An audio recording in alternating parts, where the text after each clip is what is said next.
बिस्मिल्लाहिर्रहमानिर्रहीम। अस्सलाम वालेकुम all of you and welcome back to the channel. आज का हमारा इंग्लिश एक्सप्रेशन है come back to bite. Come back to bite का मतलब क्या होता है और किन सिचुएशन में यूज़ करते हैं? To know about this all things please stay tune with the video. देखिए, आपने एक फ्रेज सुना होगा, a stitch in time saves nine.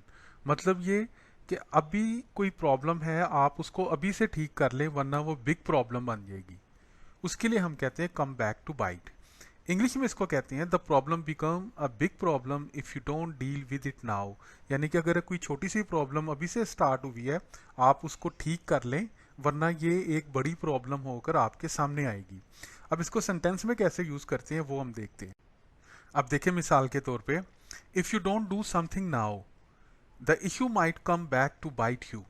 कि अगर अभी आप कुछ नहीं करते तो ये जो मसला है ना, तो ये बहुत बड़ा मसला बन सकता है, तो आप इसको अभी से ही डील कर लें। So thank you so much guys for watching the video. If you like the video please hit the like button and don't forget to subscribe the channel.